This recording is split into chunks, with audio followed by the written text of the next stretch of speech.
Graças a paz, irmãos. Sempre uma grande alegria voltar a essa igreja, a minha amada igreja, rever alguns irmãos queridos, conhecer novos irmãos queridos, sempre um grande privilégio, ainda mais o privilégio de expor a santa palavra de Deus. E por isso eu te convido que você abra sua Bíblia no Salmo, no livro dos Salmos, Salmo de número 100. Se você não está familiarizado com as Escrituras, o livro dos Salmos fica bem no meio. Assim que você abrir a sua Bíblia no meio, você busque o Salmo de número 100. Um salmo conhecido do Saltério, que não tem uma autoria definida, mas cujo título é um salmo de ação de graça. Salmo de número 100, diz assim a palavra do Senhor: Celebrai com júbilo ao Senhor todas as terras, servi ao Senhor com alegria, apresentai-vos diante dele com cântico. Sabei que o Senhor é Deus, foi Ele quem nos fez e dele somos. Somos o seu povo e rebanho do seu pastoreio. Entrai por suas portas com ações de graças e nos seus átrios com hinos de louvor.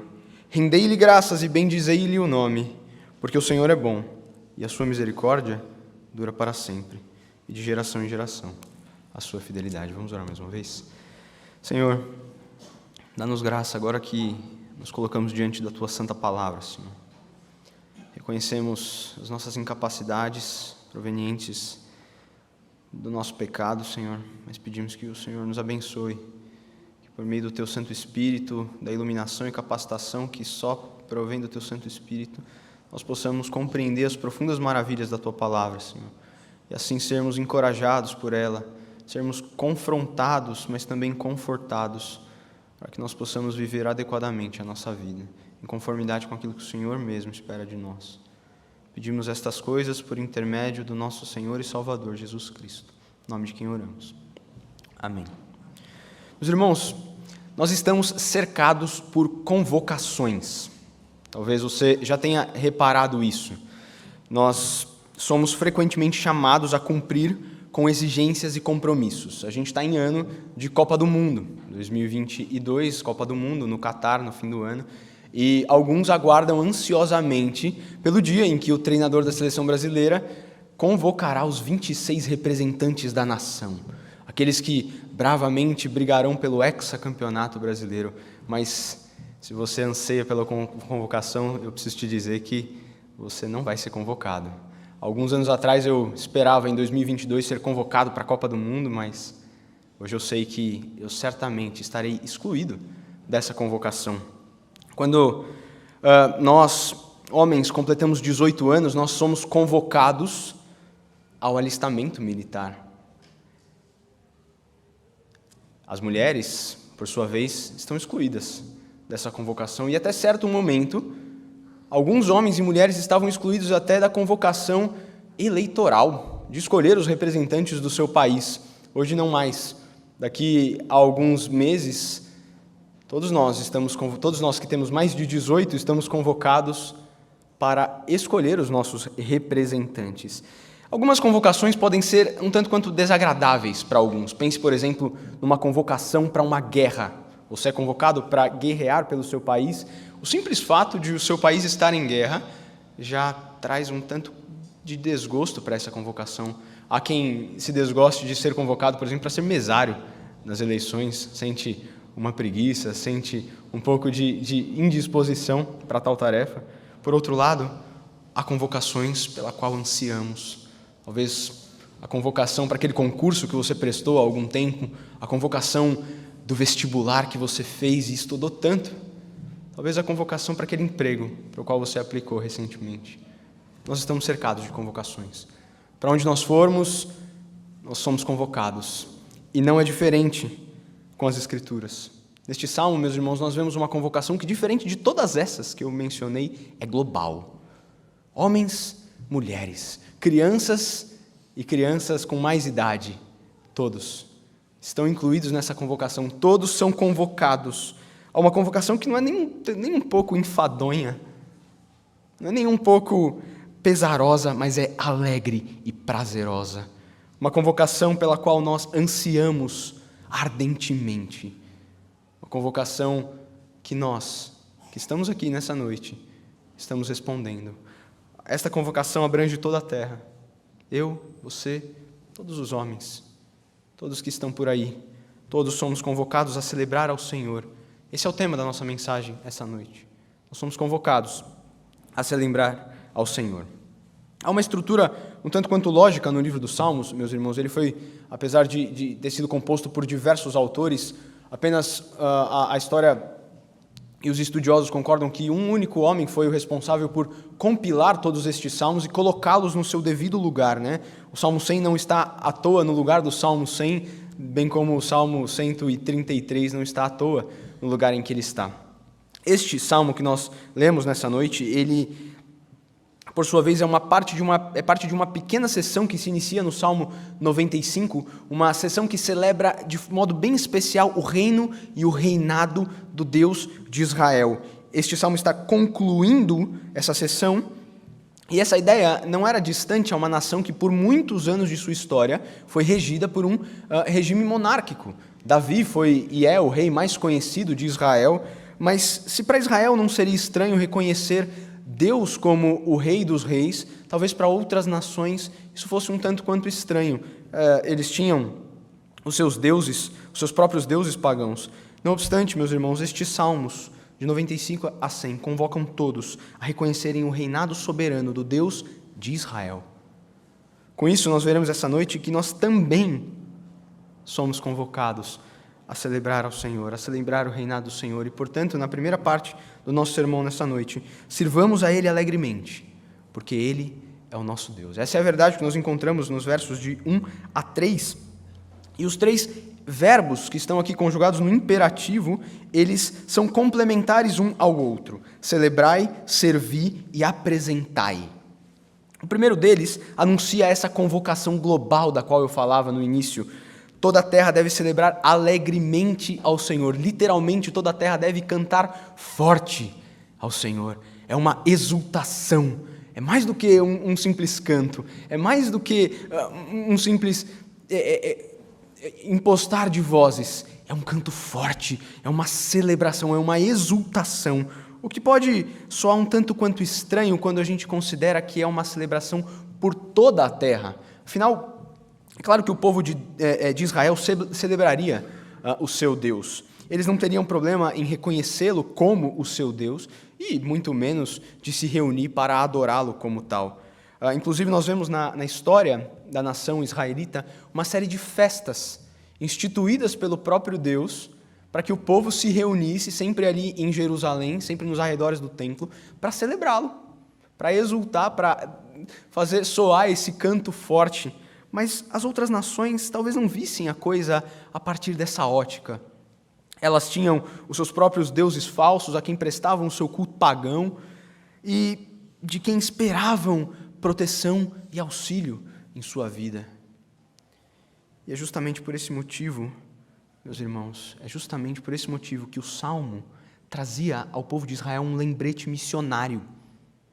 Veja que interessante. Essa ideia ela é tratada magistralmente por um pastor americano, John Piper, onde ele define que onde não há adoração ao único Deus vivo e verdadeiro, então ali há um campo missionário. Quando o Salmo se inicia como uma convocação global como essa, o Salmo lembra, e o salmista lembra ao seu povo, ao povo de Israel, e nos lembra nessa noite, que se toda a terra deve celebrar ao Senhor, mas nem toda a terra celebra ao Senhor, então nós temos um problema. Daí, então, a necessidade de nós, que já estamos aqui reunidos nessa noite, celebrando ao Senhor, sair por aí anunciando essa convocação, mundo afora. Você conhece alguém, meu irmão, que não celebra alegremente ao Senhor? Quando a gente fala que toda a terra deve celebrar ao Senhor, alguém vem à sua mente? Talvez um amigo, um parente, talvez aquela pessoa, o seu vizinho, um funcionário do seu prédio, do local onde você trabalha. Trate de anunciar essa convocação a ele. Acompanhada, evidentemente, das más notícias que condenam todos os homens à perdição, mas sempre se lembrando das boas notícias que anunciam a salvação em Jesus Cristo. o único e suficiente Salvador. Logo na sequência, no Salmo, o autor aprofunda esta convocação, chamando todos os povos a servir ao Senhor, mais uma vez, com alegria, fazendo menção, então, às práticas religiosas do povo à época. E a terceira ordem que nós encontramos no texto destaca a convocação de modo um tanto quanto mais intimista, para que todos se apresentem diante do Senhor com cânticos, ou então, literalmente, entrem em sua presença com canções alegres. Literalmente é o que o texto destaca. Uma canção, uma exultação. E veja, não há como a gente escapar, então, da ênfase do texto nesses 2 primeiros versos, que é justamente a entrada na presença do Senhor para adoração, sendo caracterizada por alegria verdadeira. Inevitavelmente, uma pergunta, então, nos vem à tona. Como que você celebra o Senhor? É com alegria verdadeira? Você vem à casa do Senhor, igual o Salmo diz, alegrei-me quando me disseram, vamos à casa do Senhor, Salmo que eu decorei nos andares debaixo dessa igreja. Alegrei-me quando me disseram, vamos à casa do Senhor. É assim que você vem à casa do Senhor? Ou você vem com aquele sentimento de pesar, aquele sentimento de que tinha coisa melhor para fazer, aquele sentimento de que, puxa, eu gostaria de não estar aqui nesse momento. Reflita a esse respeito, porque a nossa celebração, ela deve vir acompanhada de uma alegria sincera.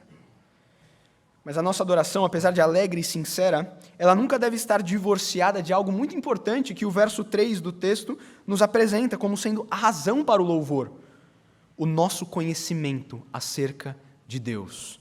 Esse é o pré-requisito para a celebração. Esse conhecimento, por sua vez, ele não flui da nossa própria cabeça, ele não flui daquilo que nós pensamos ser verdade, mas ele flui da própria autorrevelação do Senhor nas Sagradas Escrituras. Nós celebramos a Deus porque nós conhecemos a Deus, e esse conhecimento deve, então, nos induzir ao temor e à reverência a Ele, como o nosso Deus. E aqui há 3 coisas, meus irmãos, no verso 3, que o povo deve reconhecer sobre o Senhor. A primeira delas é que Ele é Deus. A segunda é que desde que Deus criou todos os homens lhe pertencem. E a terceira é que eles têm uma posição privilegiada na aliança. Quando o Senhor deu a lei ao seu povo, por intermédio de Moisés, lá no Monte Sinai, a primeira delas, o primeiro mandamento, destaca justamente esse fato. Êxodo 20, capítulo 3, não terás outros deuses diante de mim. Esse mandamento ensinava ao povo não que existiam outros deuses além do Deus de Israel, mas ensinava que nada deveria ser colocado no lugar do Deus de Israel. Por vezes nós nos colocamos no lugar do Deus, no único Deus vivo e verdadeiro. Então, esse mandamento destaca justamente que o único Deus vivo e verdadeiro era aquele que havia libertado o povo do cativeiro egípcio. Era aquele que havia se apresentado a Moisés e, consequentemente, ao povo de Deus ali cativo naquela terra como o Eu Sou. Aquele que faz com o seu povo uma aliança, onde ele promete ser o Deus deles, enquanto eles forem o seu povo. E sendo ele, então, o único Deus vivo e verdadeiro, só ele é digno da adoração do seu povo. Ainda mais porque as pessoas, elas não são independentes do Senhor, elas podem até fazer força para isso. Elas podem até achar que são independentes do Senhor, mas elas não são. Somente o Senhor é Deus, porque Ele é o Criador de todas as coisas. E com isso, tudo e todos estão sob o seu governo soberano. E é por isso que o salmista, na sequência, chama o seu povo a confessar que não foram eles mesmos que se criaram, mas foi o Senhor quem nos criou. Se nós trouxéssemos uma tradução literal, nós diríamos, foi Ele quem nos fez e não nós, e por isso nós pertencemos a Ele. Essa é a segunda verdade que nós devemos considerar na introdução à celebração. E essa nossa relação de pertencimento com o Senhor vai muito além da criação, vai muito além do fato de que Ele nos criou. Em determinado momento de nossa vida, nós éramos escravos, nós pertencíamos ao império das trevas, mas o Senhor Jesus Cristo, com o seu sangue precioso, nos comprou na cruz do Calvário. O apóstolo Pedro retrata essa ideia em sua carta, primeira carta, capítulo 2, verso 9, quando ele diz que nós somos propriedade exclusiva de Deus, com o objetivo e com o santo propósito de anunciar as virtudes desse Deus. O salmista, então, continua e ele convoca o povo a reconhecer que eles possuem um tratamento especial da parte de Deus. Nós somos o povo do Senhor, nós somos ovelhas do seu pasto. De duas formas, então, o salmista está aqui refletindo a relação de aliança que ele tem para conosco e para com o povo de Israel à época. Relação onde nós somos chamados como seu próprio povo, mas além, onde nós somos tratados como ovelhas que têm um pastor, que tem um provedor, que tem um cuidador, que tem um ajudador. Se nós voltarmos ao livro dos Salmos e buscarmos especialmente os Salmos de Davi, que foi um pastor de ovelhas, nós encontraremos ele destacando em muitas oportunidades esse cuidado especial de Deus. Especialmente no Salmo 4, verso 3, ele destaca que ele sabe que o Senhor ouve a sua oração, porque ele é um filho de Deus e o Senhor não o desampararia. Nosso Deus cuida e provê em tudo aquilo que nós precisamos. Essa também é a mensagem do Salmo 23. Meus queridos, por meio dessas três confissões, nós somos levados então a reconhecer que o Senhor é Deus e, portanto, o Criador de todas as coisas, o que nos inclui. Mas Ele não nos deixa nesse mundo à nossa própria sorte. Ele não nos abandona, não nos desampara. Ele anda conosco, Ele cuida de nós. Ele é o nosso Deus. Nós somos o rebanho do seu pastoreio.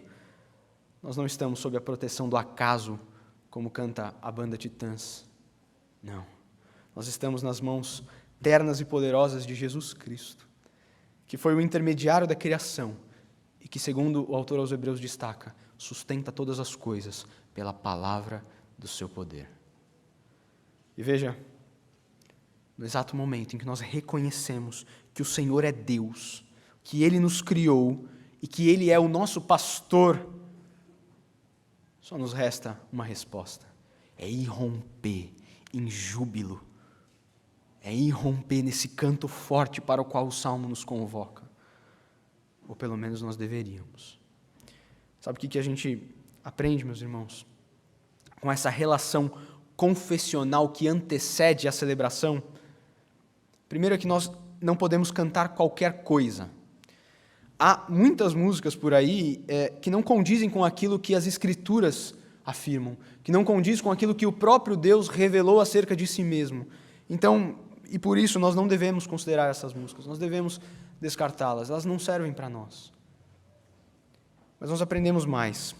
Um conhecimento adequado acerca do nosso Deus é um pré-requisito para que nós, então, o celebremos, o adoremos adequadamente. E aí, por isso, eu queria me dirigir de modo especial aos irmãos que têm se dedicado à área da música aqui na Igreja Betel. Por isso, meus irmãos, vocês devem se esmerar não somente nos seus dons musicais, não somente em aprimorar os seus talentos relacionados à área da música. Vocês devem se esmerar em conhecerem mais e mais do Salvador de vocês. Vocês devem buscar conhecer mais profundamente, mais intimamente aquele que o salvou, porque isso será essencial para a aplicação dos seus dons na vida da Igreja Presbiteriana Betel. Não descartem o conhecimento do Senhor, porque ele é um pré-requisito para a celebração. Portanto, sendo nós então convocados a celebrar ao Senhor, o façamos alegremente, porque Ele é o nosso Deus. Foi isso que os versos de 1 a 3 nos ensinou. Mas os versos 4 e 5 nos reservam um pouco mais. O segundo movimento desse salmo nos ensina que, já que nós fomos convocados a celebrar ao Senhor, nós devemos então nos achegar em gratidão, porque Ele é bom para conosco. Da mesma forma que o início do salmo, a segunda parte deste salmo, a partir do verso 4, também traz 3 ordens verbais aí no imperativo. Entrai, rendei-lhe graças e bendizei-lhe o nome. Então, se na primeira parte toda a terra era convocada a celebrar ao Senhor, nessa segunda parte a convocação ela é um tanto quanto mais específica. Ela é um tanto quanto mais intimista. Isso porque o salmista menciona logo de cara os portões e os átrios do Senhor. Então, logo, é uma convocação para a adoração no templo, nos templos de Israel. É uma convocação para a inclusão de toda a terra na adoração no templo, local da habitação de Deus de Israel, e onde o povo se reuniu por muitos anos, até as destruições e reconstruções e destruições, onde o povo se reuniu para adorar o Senhor e prestar culto. Então, aqueles que entram no templo são encorajados pelo salmista a se achegar, mais uma vez, com jubilosa gratidão diante do Senhor. A convocação, mais uma vez, é um tanto quanto estranha. Afinal, os estrangeiros eles não podiam acessar os átrios, o pátio do templo. Mas, nesse caso, o salmista está encorajando toda a terra a acessar tal local em gratidão e louvor ao nome do Senhor. Ele está refletindo uma característica que, alguns anos depois, viria à tona. Antes, o povo de Israel esperava que as nações afluíssem a Jerusalém. Algum tempo depois, o Senhor Jesus se encontra com seus discípulos e ele ordena que eles avancem de Jerusalém para os confins da terra. O movimento mudou. Agora eles devem anunciar a todos os homens dessa terra que eles devem louvar ao Senhor. Conforme nós observamos na sequência desse verso, essa convocação ela é para agradecer ao Senhor e para bendizer o nome do Senhor. E a soma dessas ações nos leva a um entendimento simples acerca dessa convocação. Ao reconhecer os poderosos feitos do Senhor, todos devem irromper em louvor, agradecendo a Ele. O que pode nos ajudar a compreender essa ideia, meus irmãos, que o Salmo traz aqui no verso 4, é o Dia de Ação de Graças. O Dia de Ação de Graças é uma celebração muito comum nos Estados Unidos e uma celebração que nós temos importado e cada vez tem ganhado mais espaço no nosso país. Literalmente é uma festividade onde nós reservamos um momento do ano e nós consideramos tudo aquilo que o Senhor fez por nós. Não tudo, nós não teríamos essa capacidade, mas boa parte daquilo que o Senhor fez por nós, a gente se concentra em nos reunir para celebrar o Senhor por tudo que Ele tem feito em nossa vida, por seus poderosos feitos. Esse era um movimento muito comum em Israel. Frequentemente, as festas elas serviam para celebrar as bênçãos de Deus, para agradecer a Deus, louvando o seu nome. A festa das primícias, por exemplo, que acontecia um dia após a festa da Páscoa, ela era justamente uma celebração ao Senhor pela provisão. Então, a narrativa ela é bem dramática, e ela conta que no momento em que o primeiro feixe ele surgisse ali no horizonte, então ele deveria ser colhido, levado ao sacerdote, e aquele feixe simbolicamente seria então ofertado ao Senhor em gratidão pela provisão que vem das mãos do Deus soberano. Era uma adoração em gratidão, fundamentada por uma consciência de que eles eram soberanamente sustentados pela boa mão de Deus. Então, eles irrompiam em gratos louvores ao Senhor. E esta gratidão, meus irmãos, ela é fundamentada, no verso 5, por 3 razões. A primeira delas parece ser extremamente básica, né? Porque o Senhor é bom. Parece aquele tipo de resposta que a gente dá quando não sabe o que dizer. A gente não tem muito o que dizer, enfim, a gente dá uma resposta curta e grossa, simples, mas veja, essa resposta, essa razão é extremamente profunda, especialmente considerando, meus irmãos, contextualmente a época, que todas as nações tinham deuses pagãos e que estes deuses, em teoria, puniam estas nações pelas mais banais razões possíveis. Qualquer razão era suficiente para que estes deuses punissem o seu povo. Mas o Deus de Israel não é assim. Não, o Deus de Israel é bom. O Deus de Israel é sempre bom, porque bondade é parte da sua essência. Ele é muito diferente de qualquer outro Deus falso. A ótica pela qual nós devemos olhar a bondade de Deus, meus irmãos, é sempre a ótica da eternidade. E Paulo nos ajuda a compreender a bondade de Deus, mesmo em meio aos momentos difíceis da vida. Aquele momento em que nós pensamos, puxa, será que Deus ainda está aqui? Paulo nos ajuda quando ele diz que todas as coisas cooperam para o bem daqueles que amam a Deus e foram chamados segundo o seu propósito. Mesmo em meio aos ardores dessa vida, mesmo em meio às mais tenebrosas aflições, às mais escuras noites, o Senhor é bom. Porque pela ótica da eternidade, todas as coisas cooperam para que no último dia, no dia de Cristo Jesus, nós tenhamos sido aperfeiçoados suficientemente para sermos encontrados em Cristo Jesus, de modo santo e irrepreensível. Mas Deus não é somente bom. O texto ainda destaca que Ele é eternamente misericordioso e inesgotavelmente fiel. E aí você deve se lembrar dos termos da aliança, quando nós trazemos de modo resumido que Deus é o nosso Deus, enquanto nós somos o seu povo. Esses são os termos resumidos da aliança. E nós quebramos essa aliança frequentemente. Quem sabe diariamente. Frequentemente nós nos dobramos diante de deuses falsos. Por vezes, nós mesmos nos colocamos no lugar de Deus em nosso coração. Os profetas chamavam isso de adultério espiritual. Nós frequentemente somos culpados por quebrar a aliança. Mas a misericórdia do nosso Deus dura para sempre, diz o texto. Ela, contudo, só é possível porque a santa ira de Deus, a justa ira de Deus, foi depositada sobre o seu Filho na cruz do Calvário. Jesus Cristo levou sobre si as nossas iniquidades, levou sobre si as quebras da aliança, para que nós então recebêssemos gratuitamente, graciosamente, a salvação, a justiça que Ele mesmo conquistou com a sua obediência perfeita, naquele madeiro. Vejam, a misericórdia de Deus ela não está sujeita a ações ou ofertas humanas, muito pelo contrário. A misericórdia de Deus está única e exclusivamente sujeita à sua fidelidade.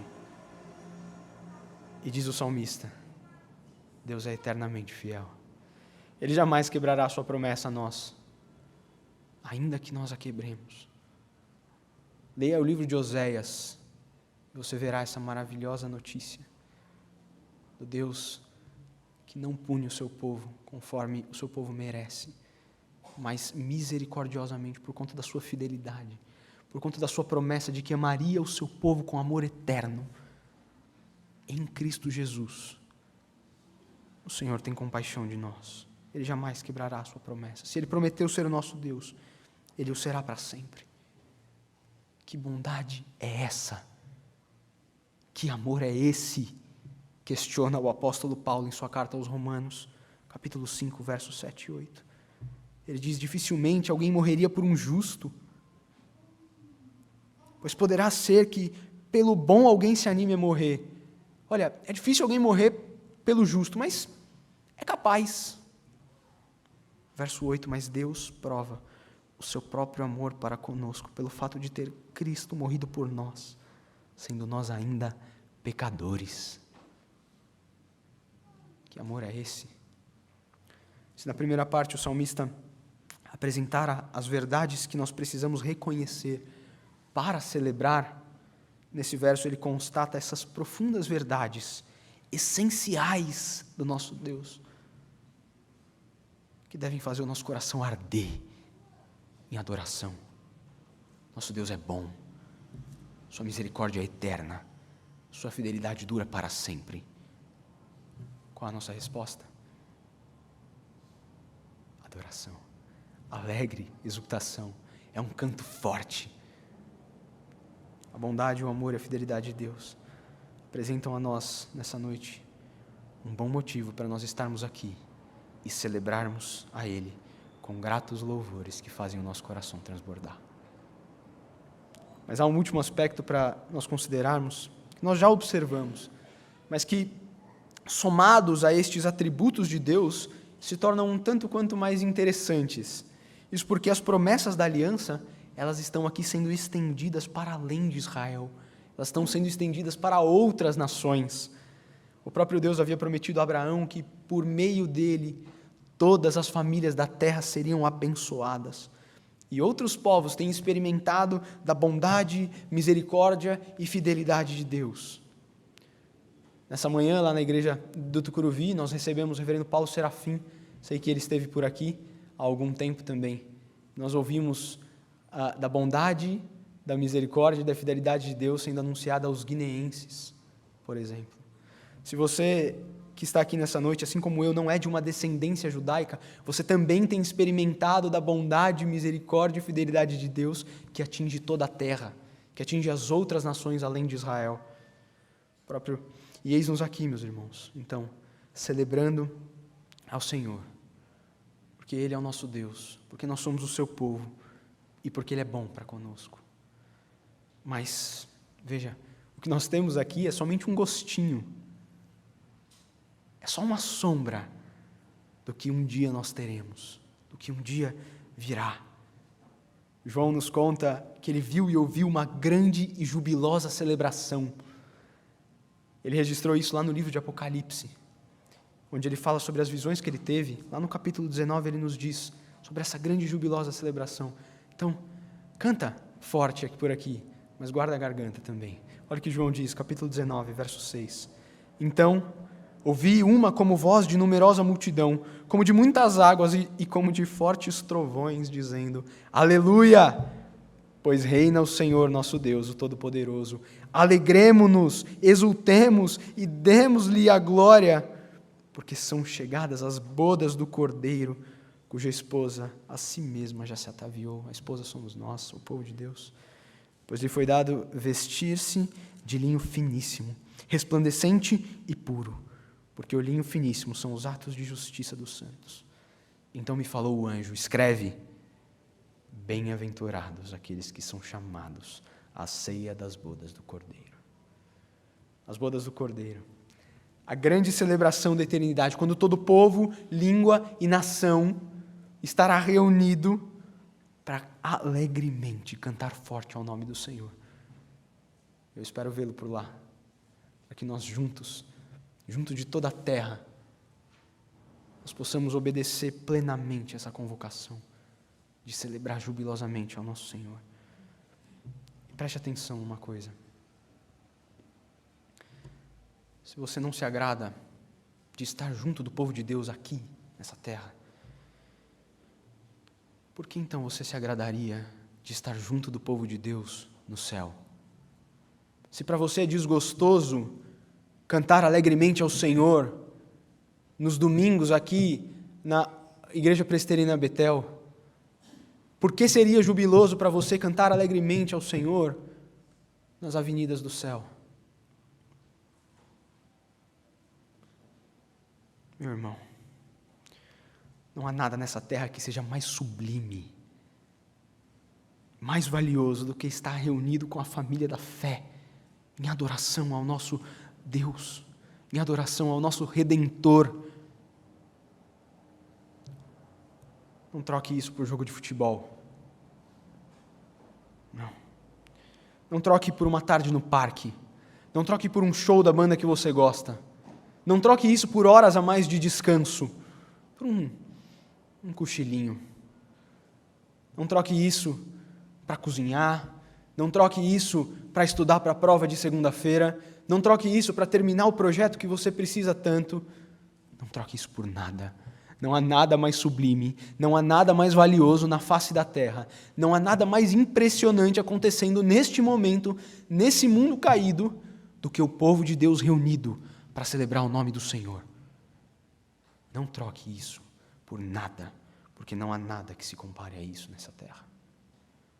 E viva ansiando pelo dia em que nós estaremos todos juntos, congregados, ajuntados na Jerusalém Celestial, a presença do nosso Redentor, do nosso pastor Jesus, celebrando, agradecendo e bendizendo o seu nome, que é o nome sobre todo nome.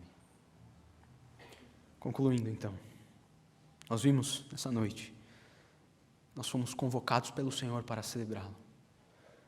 E, portanto, devemos fazê-lo ao celebrá-lo alegremente e nos achegarmos em gratidão, porque Ele é o nosso Deus e porque Ele é bom para conosco.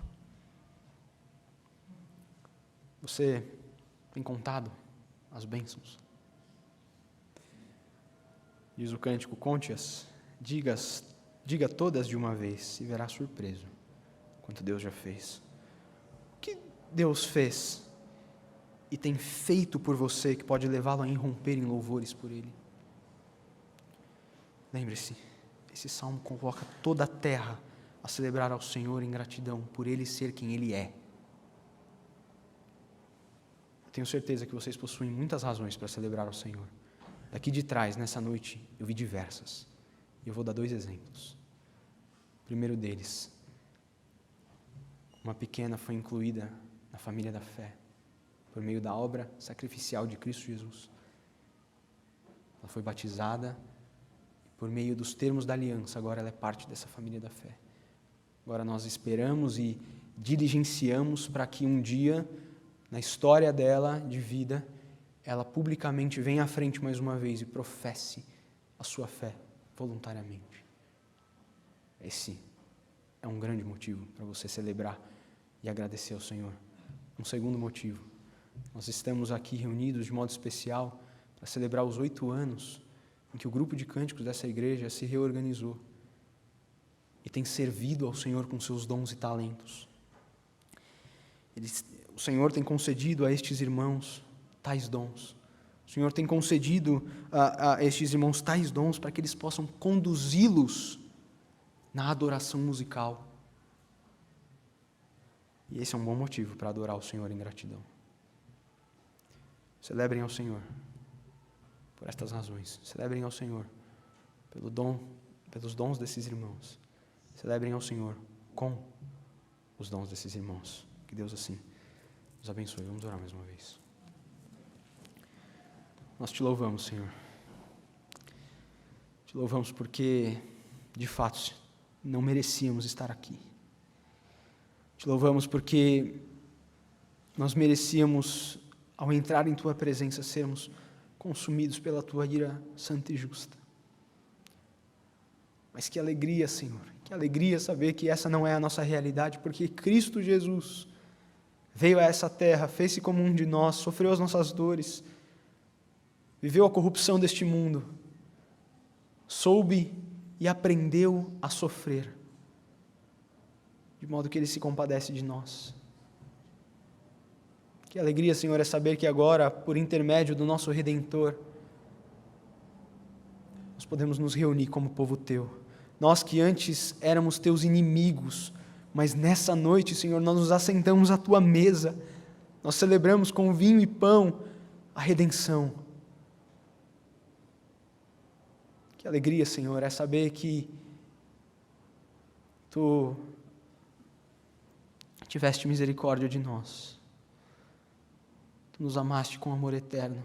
Que alegria é saber, Senhor, que Tu nunca nos abandonarás. Que alegria é saber que somos o Seu povo e estamos seguros em Tuas boas mãos. Que alegria é saber que, a despeito das dores dessa vida, que a despeito das aflições, das noites terríveis, nós um dia, na manhã da ressurreição, estaremos juntos com o Senhor. Quando o Senhor enxugará dos nossos olhos as lágrimas, Senhor. Onde não haverá dor, onde não haverá morte, onde nós celebraremos jubilosamente, junto de todos os santos dessa terra, junto de todo o povo, língua e nação, junto dos nossos irmãos da igreja perseguida que tem sofrido por amar o Senhor, junto dos nossos irmãos que já se foram para gozar das bênçãos da eternidade, junto daqueles que ainda virão. Que alegria, Senhor, é saber que nós somos parte dessa multidão. Preserva-nos fiéis a Ti. Teu Espírito, dia após dia, nos santifique e nos dê poder, Senhor, para mortificarmos a nossa carne. Faz-nos parecidos contigo, Senhor. É a oração que nós fazemos, confiados em Ti. e nos méritos conquistados por Cristo Jesus naquela cruz. Amém, Senhor.